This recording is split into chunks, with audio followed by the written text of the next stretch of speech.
Doctor Baba Saheb Ambedkar open university.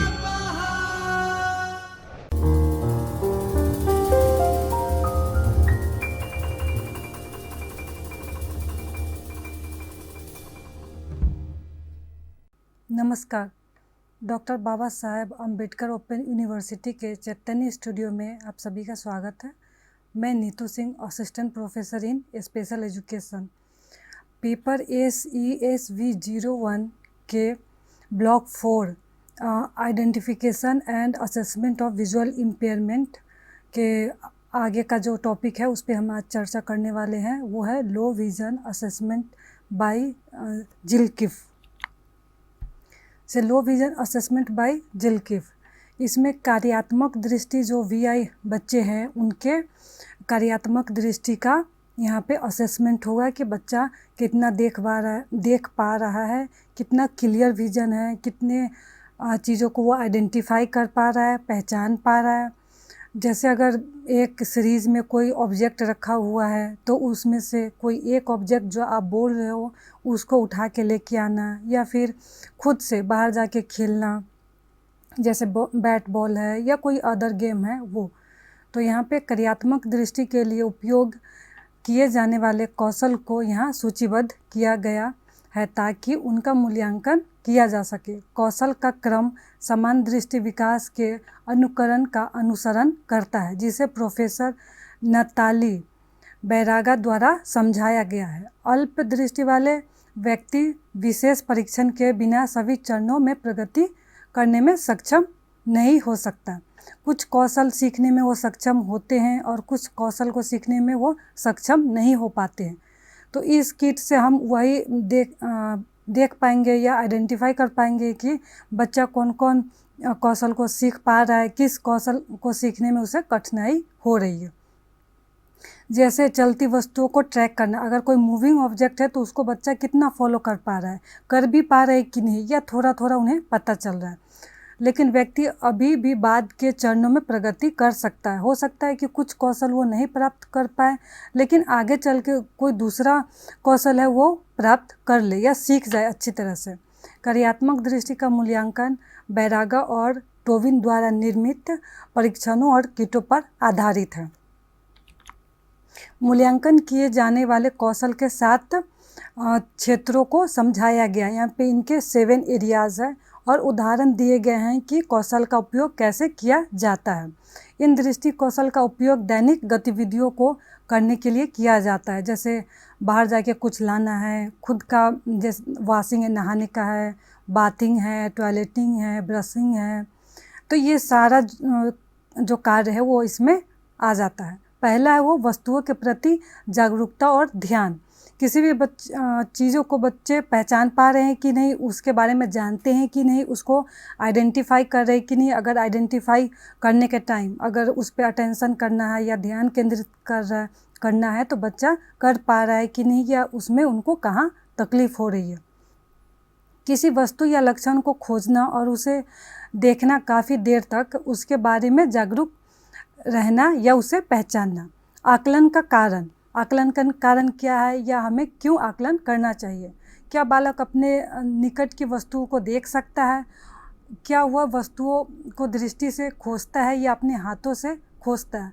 जैसे अगर हमारे बैग में बहुत सारे बुक्स हैं या पेंसिल बॉक्स है, बहुत सारे सामान होते हैं, तो हम कई बार उसकी तरफ ना देखते हुए भी अपना हाथ डाल के वो सामान आसानी से निकाल लेते हैं, क्योंकि हम उस चीज़ को अच्छी तरह से उसके बारे में जागरूक है, अवेयर है और जानते हैं। लेकिन कई बार जो बच्चे को अच्छे से नहीं दिख पाता है, उस चीज़ के बारे में नहीं जान पाते हैं, तो उनको तकलीफ़ होता है। किसी वस्तु को ढूंढना या पहचानना कितना आसान है, इससे प्रभावित करने वाले कारक हैं, जैसे उसका आकार, रंग, कंट्रास्ट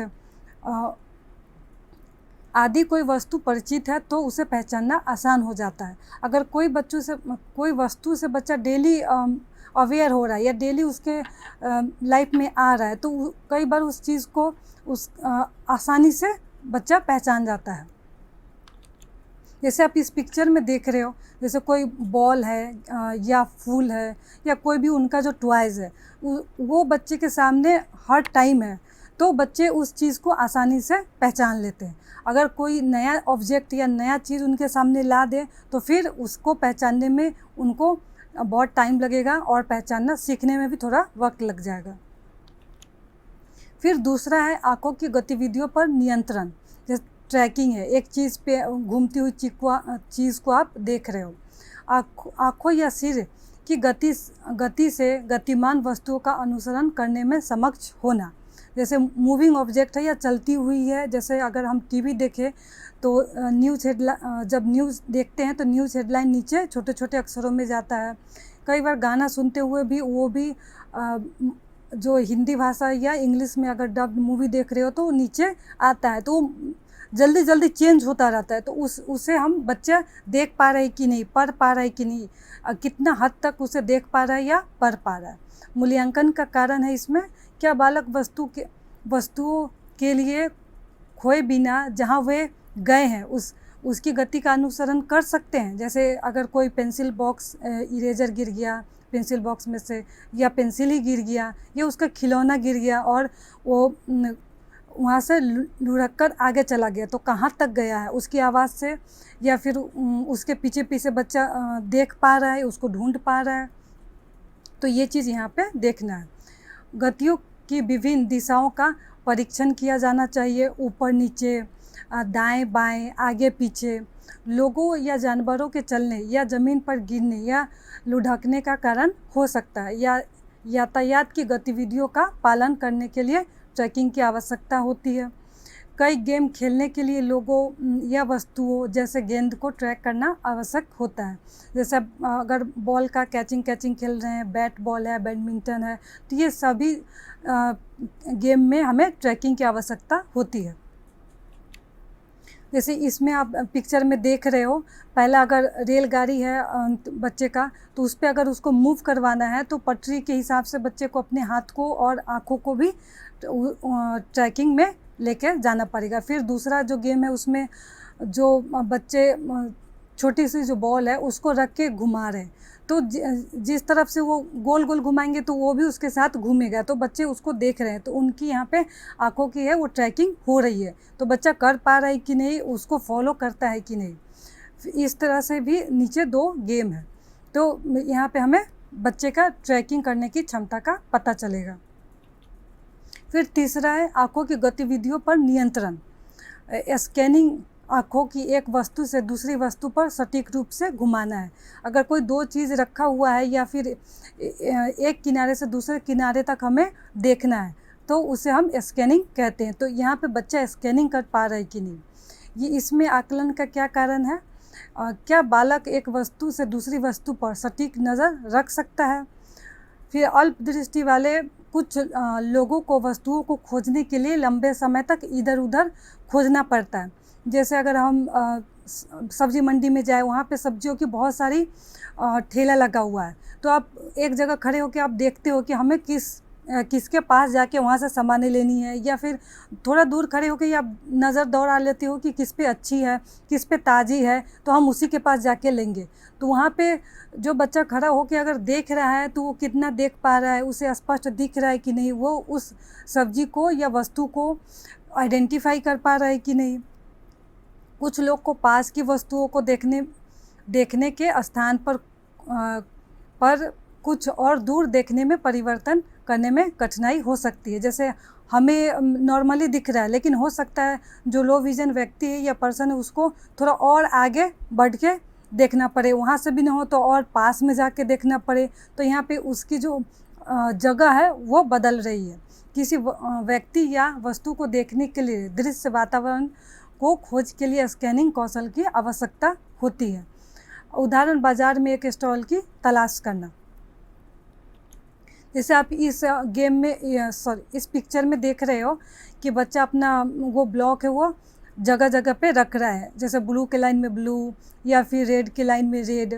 तो वो अगर उस चीज़ को कलर को आइडेंटिफाई कर पा रहा है या स्कैनिंग कर रहा है तो ही वो सीरीज़ में रख पाएगा। या दूसरा पिक्चर में आप देख रहे हो कि जो रेड ग्लास है उसके साथ रेड स्पून हमको मैच करना है, येलो ग्लास के साथ येलो स्पून, ग्रीन के साथ ग्रीन, फिर ब्लू के साथ ब्लू, तो बच्चा यहाँ पे जो कलर है उसको स्कैन कर रहा है, सेम सेम लग रहा है कि नहीं, तो बच्चा कर पा रहा है कि नहीं, ये हम इससे पता लगाएंगे।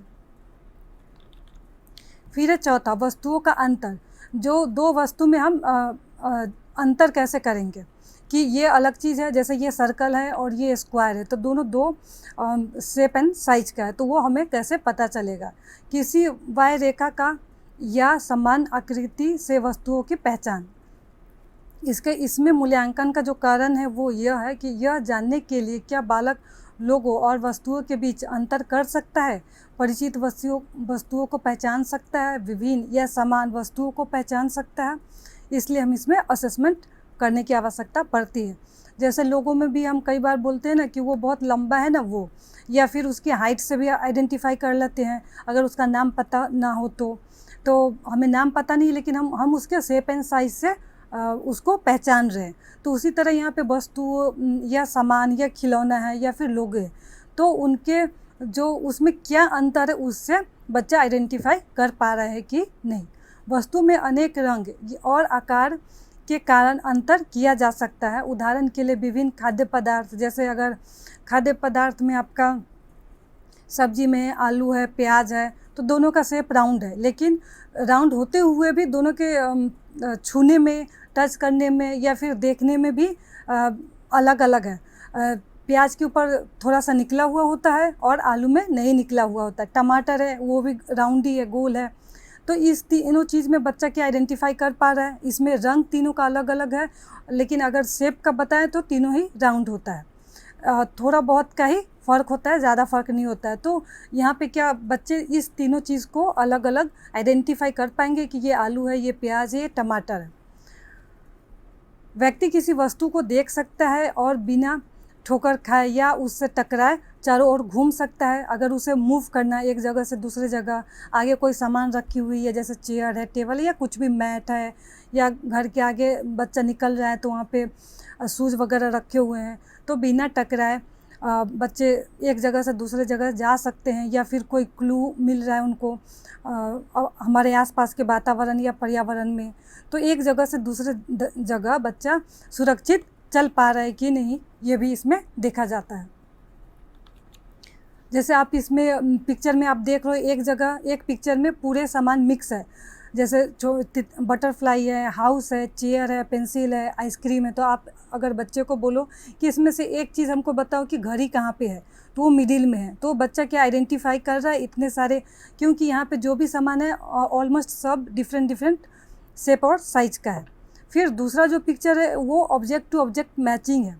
अगर हम बच्चे को कोई ऑब्जेक्ट पहचानना सिखा रहे हैं तो यहाँ पे अलग अलग दो लाइन है, दोनों लाइन में सेम ही ऑब्जेक्ट है, लेकिन उसको मैच करवा के उस चीज़ के आगे बच्चे को रखना है। तो क्या वो रख पा रहा है, बच्चे को पता चल पा रहा है कि ये दोनों सेम है, स्टार है तो दोनों सेम है, या कोई इंसेक्ट है तो ये दोनों सेम ही लग रहा है। तो इसमें हम matching, object to object matching करवा के भी हम सिखा सकते हैं। फिर इसमें पाँचवा है कार्यों की पहचान करने और वस्तुओं का मिलान करने के लिए विवरण का अंतर। वस्तु को देखने की तुलना में किसी वस्तु की पहचान करने के लिए विवरण का अंतर अधिक कठिन है। वस्तु की विशेषताओं की पहचान करनी होती है। इसमें जो मूल्यांकन का कारण है वो यह है कि अधिकांश सीखना दृष्टि, जागरूकता और नकल से होता है। यह जानने के लिए कि क्या देखा जा सकता है और पर्यावरण, जैसे कि पर्यावरण में आपका रोशनी, प्रकाश है, कैसे प्रभावित करता है। दूरी, आकार, रंग और कंट्रास्ट के कारक बहुत महत्वपूर्ण होते हैं। यहाँ पे जो रंग भी मैटर करता है, उसका कितने बच्चे से कितनी दूरी पे जो सामान है वो भी मैटर करता है, और बच्चे के आसपास का जो प्रकाश है, रोशनी है, वो कैसा है। किसी बच्चे को ज़्यादा प्रकाश चाहिए, किसी बच्चों को थोड़ा डिम या कम लाइट चाहिए, तो वो बच्चे की अलग अलग आवश्यकता पर निर्भर करती है। बातचीत करने के लिए अन्य लोगों के साथ, जैसे बातचीत करने के लिए हमें आई कांटेक्ट की आवश्यकता होती है। दृष्टि लोगों की पहचानने के लिए, मूल्यवान जानकारी प्राप्त करने के लिए, और कई श्रवण सुराग नहीं होने पर अभिव्यक्तियों और शरीरों के इशारे की पहचान करती है। जैसे कई बार कोई शोर शराबा नहीं हो रहा है, लेकिन हम उसके जो इशारे करें, फिजिकली जो हम कुछ उसको बता रहे हैं, जैसे यहाँ आ जाओ अपने हाथ से, या कुछ बोले हुए, तो भी बच्चा वो देख पा रहा है कि नहीं, उसको समझ पा रहा है कि नहीं। और अगर दो लोगों को पहचानना है तो दो लोग खड़े हैं, उसमें से बच्चा लोग को आइडेंटिफाई कर पा रहा है कि नहीं, तो ये सारा यहाँ पे सिखाया जाता है। जैसे आप इस पिक्चर में देख रहे हो, मिलान करने वाली वस्तु है। वस्तुओं को आकार या आकार से अंतर या मिलान करने की आवश्यकता होती है। इसमें हम कई स्टेप में बच्चे को सिखा सकते हैं। जो पहला आप पिक्चर देख रहे हो उसमें दोनों तरफ सेम ही ऑब्जेक्ट है, लेकिन उनका जो प्लेस है वो अलग अलग है। जैसे इसमें बैग ऊपर है और दूसरे लाइन में बैग तीसरे जगह पे है, तो यहाँ पे हम सेम मिलने वाले ऑब्जेक्ट को बच्चे को मैच करवाएंगे। दूसरा है कि आप मॉडल के तौर पे उसको आप दे रखे हो और जो सीट पे बना हुआ है उसकी जैसा वहाँ पे हम उसको बच्चे को रखने के लिए बोल रहे हैं। जैसे स्टार के जगह पे स्टार, स्क्वायर के जगह पे स्क्वायर, इस तरह से। और जो तीसरा पिक्चर है उसमें आप लाइव उसको सामान दे रहे हो, जो फ्रूट्स का है, केला है, संतरा है, एप्पल है, पियर्स है, तो हम पिक्चर में भी दिखा रहे हैं और साथ ही उसके साथ ही बच्चों का जो ओरिजिनल में होता है वो भी हम उससे बच्चे को मैच करवा रहे हैं कि ये दोनों सेम ही चीज़ है। फिर आता हमारा जो 6th वन है, चित्रों में विवरण का अंतर। जैसे कोई पिक्चर में दिया हो, कई बार आपने गेम भी खेला होगा या टीवी शो में भी देखा होगा कि दो पिक्चर होता है, उसमें हमें डिफरेंसेस पता करना होता है कि इसमें कोई चीज़ इसमें मिसिंग होती है और कोई चीज़ उसमें मिसिंग होती है। तो इस तरह से हम आइडेंटिफाई कर सकते हैं। चित्रों से जानकारी प्राप्त करने के लिए चित्र सरल, रूपरेखा या जटिल, विस्तृत चित्र हो सकता है। इसमें हम सिंपल चित्र से हम शुरू करते हैं, फिर धीरे धीरे उसमें जो डिफ़िकल्टी लेवल है उसको बढ़ाते हैं। चित्रों में महत्वपूर्ण विशेषताओं की पहचान करनी होती है ताकि चित्र का अर्थ समझा जा सके। अगर कोई चित्र में कोई अर्थ दिया हुआ है तो वो भी बच्चा उस चित्र को देख के समझ पा रहा है कि नहीं। जैसे अब छोटे लेवल पे है कि अगर कोई हैंड वॉश करता हुआ पिक्चर है तो बच्चा उस पिक्चर में ये देख के समझ पा रहा है कि नहीं कि वहाँ पे हैंड वॉश करने के लिए कहा जा रहा है पिक्चर के माध्यम से। इसमें जो आकलन का कारण है वो चित्रों, पोस्टरों, विज्ञापनों या किताबों में उपयोगी जानकारी होते हैं। जैसे बुक्स है उसमें भी बहुत सारे पिक्चर दिए हुए होते हैं, तो उसको बच्चा पहचान पा रहा है कि नहीं। आजकल पिक्चर के हिसाब से या पोस्टर बहुत सारे होते हैं, या न्यूज़पेपर में भी अलग अलग विज्ञापन दिए हुए होते हैं। तो वहाँ न्यूज़पेपर में या मैगज़ीन में जो भी पिक्चर है वहाँ पे कोई बोल नहीं रहा है, लेकिन हमें पिक्चर देख के समझना है कि वो पिक्चर के हिसाब माध्यम से वो क्या कहना चाह रहे हैं। तो यहाँ पे पिक्चर को आइडेंटिफाई करना या उसमें जो मैसेज है उसको जान पाना भी महत्वपूर्ण होता है। चित्रों की पहचान, जानकारी और निर्देश देने के लिए चित्रों का उपयोग किया जाता है। जैसे स्वास्थ्य, शिक्षा पोस्टर पर यदि वे वास्तविक वस्तु की तरह दिखते हैं और स्पष्ट रूपरेखा रखते हैं तो उन्हें पहचानना आसान हो जाता है। जैसे छोटे छोटे अगर कॉम्प्लेक्स पिक्चर नहीं है तो बच्चे को आसानी से समझ में आ जाएगा, और छोटे बच्चों के लिए हम सिंपल पिक्चर का ही इस्तेमाल करते हैं। जैसे आप इस पिक्चर में देख सकते हो, किसी चित्र में बहुत अधिक विवरण और कई अन्य ऑब्जेक्ट होने पर भी चित्र में किसी वस्तु को ढूंढना कभी कभी मुश्किल होता है। तो यहाँ पे आप देख रहे हो कि एक पिक्चर में बहुत सारे फ्रूट्स रखे हुए हैं, सब है उसमें, पाइनएप्पल, बनाना, ऑरेंज, चीकू, सब कुछ है। और फिर उसमें से हमें बच्चे को एक ही फ्रूट है जिसको पहचानना हमें सिखाना है। तो दूसरे पिक्चर में हमने सिर्फ बनाना रखा है, सिर्फ केला रखा है। तो एक केला हमने अगर बच्चे को बता दिया तो उसके बाद वो जो मिक्स फ्रूट्स है उसमें से बच्चा वो बनाना को आइडेंटिफाई कर पा रहा है कि नहीं, पहचान पा रहा है कि नहीं, वो यहाँ पे हमें देखना है और बच्चे को सिखाना है। फिर इसमें 7वां पैटर्न, संख्या और शब्दों की पहचान और धारणा। समान या भिन्न आवश्यकताओं द्वारा अक्षरों और संख्याओं का मिलान करना। इसके लिए पढ़ने की आवश्यकता नहीं है, लेकिन पढ़ने के लिए यह आवश्यक कौशल है। अगर हम बच्चे को ऑब्जेक्ट से ऑब्जेक्ट या दो बॉल दे बच्चे को एक ही रंग का, तो हम बता सकते हैं कि ये दोनों एक ही जैसा है। या फिर 2 बॉल है और उससे हमको काउंटिंग सिखाना है कि ये 2 है, तो यहाँ पे हम इसका इस्तेमाल करेंगे। ये सिखाने के लिए पढ़ना ज़रूरी नहीं है, लेकिन पढ़ने के लिए बहुत ही महत्वपूर्ण कौशल है। इसमें मूल्यांकन का कारण है यह जानने के लिए कि क्या बालक समान और विभिन्न आकृतियों और अक्षरों के बीच अंतर कर सकता है। यह निर्णय लेने में मदद करेंगे कि बालक को समान आकार के प्रिंट, बड़े प्रिंट, अल्प दृष्टि वाले उपकरणों का उपयोग करना चाहिए या फिर उनके लिए ब्रेल लिपि का हम प्रयोग कर सकते हैं। हल्के रंग के कागज़ पर आकृतियों, अक्षरों या संख्याओं को गहरे रंग के पेन से बनाया या लिखा जा सकता है। ऐसी आकृतियाँ का उपयोग करना शुरू करें जो बहुत भिन्न हो, ताकि उनमें अंतर करना आसान हो। तो इस असेसमेंट से हमें ये पता चलेगा कि बच्चे के लिए हमें ब्रेल लिपि का उपयोग करना है या फिर जो विजुअल एड्स है लो विज़न बच्चों के लिए, उसके इस्तेमाल से बच्चे को हम पढ़ाना शुरू करें, या बड़े प्रिंट वाले। तो बच्चे की जो पढ़ाई है वो हम किस तरह से इस्तेमाल करें और वहाँ पे क्या क्या आवश्यकता होगी वो हम इस असेसमेंट से निर्धारित करते हैं।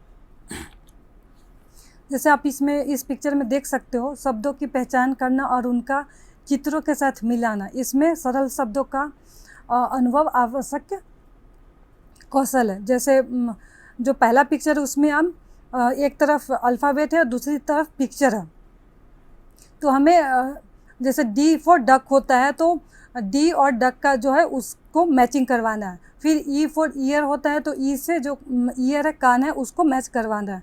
फिर जैसे सी फॉर कार है तो कार से हमें उसको मैच करवाना है। इस तरह से हमें बच्चे को सिखाना है। फिर दूसरा पिक्चर है वो अल्फ़ाबेट मैचिंग है, जैसे ए से ए, बी से बी, तो यहाँ पे अल्फ़ाबेट मैचिंग है, वो भी एक स्मॉल लेटर है और एक कैपिटल लेटर है।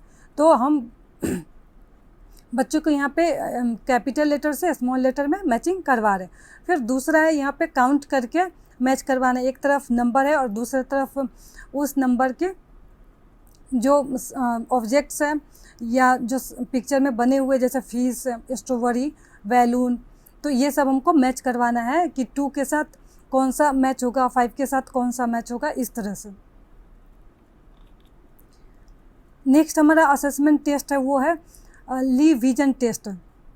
ली विजन टेस्ट सिस्टम विशेष रूप से उन बच्चों के लिए डिज़ाइन किए गए बाल चिकित्सा दृष्टि परीक्षणों की एक श्रृंखला है जो वर्णमाला के अक्षरों को पढ़ना नहीं जानते हैं, जिनको ABCD या फिर अ ये सब नहीं आता है। उन बच्चों के टेस्ट के लिए ये टेस्ट डेवलप किया गया है, जो आमतौर पर आँखों के चार्ट में उपयोग किए जाते हैं। जैसे आपने स्नेल चार्ट देखा होगा, जिसमें ऊपर स्टार्टिंग होता है बड़े अक्षरों से और नीचे की तरफ जाते जाते जो अक्षर है वो बहुत ही छोटे हो जाते हैं। ली टेस्ट के कई प्रकार हैं, जिनका उपयोग निकट दृष्टि और दूर दृष्टि की क्षमताओं के आकलन के साथ साथ व्यावसायिक स्वास्थ्य के कई अन्य पहलुओं जैसे कॉन्ट्रास्ट, संवेदनशीलता, दृष्टि क्षेत्र, रंग दृष्टि, दृष्टि अनुकूलन, गति, धारणा का आकलन करने के लिए किया जाता है। जो सबसे पहला है वो ली सिंबल टेस्ट है। ली परीक्षण का सबसे पुराना और सबसे बुनियादी रूप ली सिंबल टेस्ट है के रूप में जाना जाता है। इस परीक्षण में चार ऑप्टोटाइप होते हैं, जो इसमें सिर्फ उनके जैसा पिक्चर बना रहता वो नहीं होते हैं। जैसे जो सबसे पहला वो है एप्पल की रूपरेखा, दूसरा है पेंटागन और तीसरा है स्क्वायर और चौथा है सर्कल। क्योंकि इन 4 प्रतीकों को नाम दिया जा सकता है आसानी से हर रोज़। ठोस वस्तुएं, जैसे इनसे मिलता जुलता हमारा घर का आकार हो गया या फिर खिड़की हो गई, अंगूठी, इसलिए इन्हीं 4 आकार को यहाँ पे रखा गया है। ठोस वस्तुएं जैसा सेब, घर, खिड़की और अंगूठी के रूप में पहचाना जा सकता है। उन्हें अमूर्त अक्षरों या संख्याओं की तुलना में पहले की उम्र में पहचाना जा सकता है। तो बच्चे इस शेप को आसानी से आइडेंटिफाई कर सकते हैं, पहचान सकते हैं, इसीलिए इन 4 को ही यहाँ पे रखा गया है। जैसे आप इस पिक्चर में देख रहे हो, सबसे ऊपर है वो स्क्वायर है, जो आमतौर पर हर घर की जो खिड़की होती है वो इसी शेप की होती है। दूसरा है पेंटागन है, वो घर के जैसा उसका लुक है। फिर तीसरा है वो एप्पल जैसा लगता है। फिर चौथा है वो सर्कल है, अंगूठी के जैसा। फिर उसके बाद नेक्स्ट है वो पेंटागन है। तो इसी में सबसे ऊपर बड़े आकार से होते होते नीचे तक छोटे आकार में आ गया। जो बच्चे अल्फ़ाबेट्स नहीं पहचान सकते उनके लिए डिज़ाइन किया गया है। फिर दूसरा है ली नंबर टेस्ट। ली नंबर टेस्ट परीक्षणों में दूसरा स्थान पे आता है, जिसे विकसित किया गया था और इसका उपयोग बड़े बच्चों और यहाँ तक कि वयस्कों की दृष्टि तीक्ष्णता का परीक्षण करने के लिए किया जा सकता है। इस परीक्षण में एक विशिष्ट स्नेल चार्ट के समान एक लेआउट है, जिसमें संख्या की पंक्तियाँ पृष्ठ के नीचे की ओर आकार में घटती है। ली सिंबल टेस्ट के ऑप्टोटाइप की तरह ये नंबर भी लैंडोट सी के खिलाफ कैलिब्रेट किए जाते हैं और समान रूप से धुंधले होते हैं। जैसे आप इस पिक्चर में देख रहे हो, सबसे ऊपर का लाइन है वो बड़े अक्षरों में है और नीचे नीचे आते आते उनका जो अक्षर का जो साइज है वो छोटा होते चला गया है। फिर आपका आएगा ली झरझरी तीक्ष्ण परीक्षण। इसमें ग्रेटिंग है।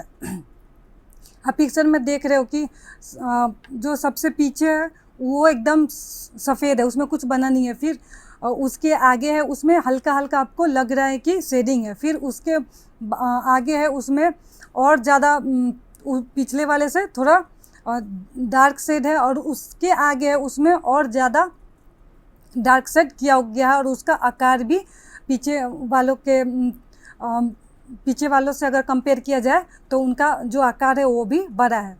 यह परीक्षण झरझरी तीक्ष्णता के आकलन की अनुमति देता है, विशेष रूप से उन बच्चों में जिनमें गंभीर या कठिन दृष्टि कमियां हैं। ली ग्रेटिंग टेस्ट को मस्तिष्क क्षति वाले बच्चों के लिए दृष्टि परीक्षण में भी सफल दिखाया गया है, और यह एकमात्र परीक्षण है जो बड़ी संख्या में समांतर रेखाओं के प्रसंस्करण के लिए उनकी सीमित क्षमताओं को प्रकट कर सकता है। फिर नेक्स्ट है ली कॉन्ट्रास्ट सेंसिटिविटी टेस्ट। कम कॉन्ट्रास्ट सेटिंग में प्रस्तुत की जाने वाली दृष्टि सूचना दृष्टि संचार की प्रक्रिया के लिए बहुत ही महत्वपूर्ण है। कम उम्र में बच्चों की विपरीत संवेदनशीलता का आकलन करना विशेष रूप से महत्वपूर्ण है, ताकि यह निर्धारित किया जा सके कि बच्चा चेहरे की विशेषता को कैसे पहचान सकता है। इस कारण से विशेष रूप से तैयार किया गया एक बहुत ही लोकप्रिय परीक्षण है। इसमें हाइडिंग हेडी लो कंट्रास्ट फेस पिक्चर्स है। यह परीक्षण विभिन्न विपरीत स्तरों के कार्टून चेहरों को चित्रित करने वाले कार्डों की एक श्रृंखला का प्रयोग करता है। जैसे आजकल मोबाइल में भी हम टाइप करने के टाइम अलग अलग स्माइली या फेस पैटर्न होता है, उसी तरह से इस टेस्ट में अलग अलग जो स्माइली का या फिर गुस्से का या फिर चिढ़ाने का, इसमें अलग अलग फेस का कार्ड बना हुआ है। तो एक कार्ड दिखाते हैं, उस टाइम बाकी कार्ड हम हाइड किए हुए होते हैं, या फिर बच्चे को एक कार्ड हम दिखा रहे हैं तो उसको ढके हुए होते हैं। धीरे धीरे हम उसको कार्ड को जिससे ढके हुए उसको हटाते हैं, तो बच्चा उस फेस को पहचान पा रहा है कि नहीं, कि उसमें किस तरह का बना हुआ है, गुस्से का है या स्माइल का है। तो इस तरह से यह टेस्ट किया जाता है। इस परीक्षण से प्राप्त कॉन्ट्रास्ट संवेदनशीलता का मूल्यांकन शैक्षणिक सेटिंग में बहुत महत्वपूर्ण है, क्योंकि कंट्रास्ट की कमी वाले बच्चों को शरीर की भाषा या चेहरे के भाव से संकेत प्राप्त करने में अत्यधिक कठिनाई होती है, और अक्सर वे ब्लैक बोर्ड या प्रोजेक्टर नहीं पढ़ पाते हैं। जैसे क्लासरूम में अगर बच्चा बीच में या पीछे बैठा हुआ है तो आगे टीचर का जो हाव भाव है वो बच्चा देख पा रहा है कि नहीं, या टीचर क्या कहना चाह रही है वो समझ रहा है कि नहीं, या फिर ब्लैक बोर्ड पे अगर टीचर ने कुछ लिखा है तो वो बच्चे को दिखता है या नहीं। तो यहाँ पे ये टेस्ट इसलिए किया जाता है। फिर है इस टेस्ट की जो शुद्धता है। ली प्रतीकों परीक्षण को दृष्टि तीक्ष्णता के वैध और विश्वसनीय दोनों माप के रूप में प्रयोगात्मक रूप से सत्यापित किया गया। यह सी के समान है, जिसका उपयोग प्रारंभिक स्नेल चार्ट में किया जाता है। 2006 में एटा ऑप्थाल्मोलॉजिका स्कैंडिनेविका में प्रकाशित एक अध्ययन से पता चलता है कि पूर्व स्कूली बच्चों में दृष्टि तीक्ष्णता में कमियों का पता लगाने के लिए ली सिंबल, जो 15 लाइन फोल्डिंग डिस्टेंस चार्ट है, चिकित्सीय रूप से उपयोगी है। मतलब ये बहुत ही उपयोगी, यूज़फुल है। फिर है इसका महत्व। ली टेस्ट के अद्वितीय डिजाइन और उसके विशेष ऑप्टोटाइप मानक दृष्टि परीक्षणों की अनुमति से बहुत कम उम्र के बच्चों में बाल चिकित्सा अल्प दृष्टि का निदान करने की अनुमति देते हैं। यह उन छोटे बच्चों के लिए विशेष रूप से महत्वपूर्ण है जिनके पास अन्य शारीरिक अक्षमताएं या मानसिक अक्षमताएं हैं और जो प्रारंभिक विशेष शिक्षा लाभ प्राप्त करने के हकदार है। अगर हम छोटे एज में ही बच्चे का जो आई साइट कितना है, कितना नहीं है, क्या क्या उनको दिक्कत हो रही है या कठिनाई का सामना करना पड़ रहा है, अगर हम आइडेंटिफाई कर ले तो बच्चे का जो एजुकेशन है वो प्रभावित नहीं होगा उससे, और हम उसका निदान भी कर पाएंगे। फिर इसका हिस्ट्री। एलिय परीक्षण का पहला संस्करण 1976 में फिनिश बाल चिकित्सा नेत्र रोग विशेषज्ञ डॉक्टर ली हाइवर्निन MD PhD द्वारा विकसित किया गया था। विल्मर इंस्टीट्यूट के साथ काम करने के दौरान वह दृष्टि पुनर्वास में बहुत ही रुचि रखती थी और 1970 के दशक में उस क्षेत्र में उन्होंने बहुत काम भी किया है। पुनर्वास टीमों को प्रशिक्षण देने का कार्य, नए मूल्यांकन किट या उपकरण बनाने का काम और शिक्षा प्रदान करने का भी काम। ये विजन टेस्ट सिस्टम के भीतर पहला परीक्षण जिसे डॉक्टर हाइवरिनेन ने बनाया था वो क्लासिक LEA सिंबल टेस्ट था, जिसके बाद शीघ्र ही LEA नंबर टेस्ट का इस्तेमाल किया गया, जिसका उपयोग व्यावसायिक चिकित्सा के क्षेत्र में तुलनात्मक अध्ययनों में किया जाता है। फिर है गिरिकार।